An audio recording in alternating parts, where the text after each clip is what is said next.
Hello বন্ধুরা, compass ধারাবাহিকে আজকের পর্বে দেখা যায় মুক্তি যখন একা ঘরে গভীর ঘুমে আচ্ছন্ন, তখন কম্পাস একটি বিহান জানালা ফাঁক দিয়ে একটি রোবোটিক ব্যাঙ তৈরি করে, যেটা মুক্তির ঘরের ভিতরে ছেড়ে দেয়। এদিকে জানালা আড়াল থেকে কম্পাস পুরো ঘটনাটিও ফোনের ক্যামেরায় ভিডিও করে রাখে। হঠাৎ করে মুক্তি মনে সন্দেহ জাগে, কম্পাস তো এর আগেও মোনালিসার ঘরে কঙ্কাল ঢুকিয়েছিল, তাহলে এটা কি সাজানো কোনো নাটক?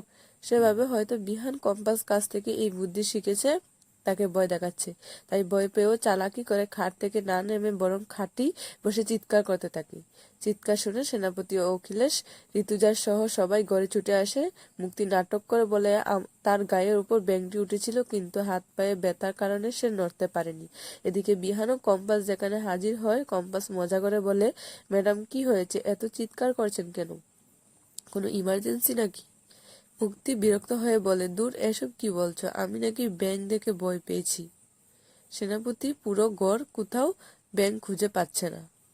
আর বিহান মনে মনে হাসতে থাকে, কারণ সে আগেই কম্পাসের পরিকল্পনা অনুযায়ী ব্যাঙটি সরিয়ে ফেলেছে। তো বন্ধুরা, কেমন লেগেছে ভিডিওটি? যদি ভালো লাগে থাকে তাহলে অবশ্যই একটি লাইক দেও এবং সবার আগে আপডেট পেতে আমার চ্যানেলটিকে সাবস্ক্রাইব করে পাশে থাকো। ধন্যবাদ সবাইকে, দেখা হবে পরবর্তী।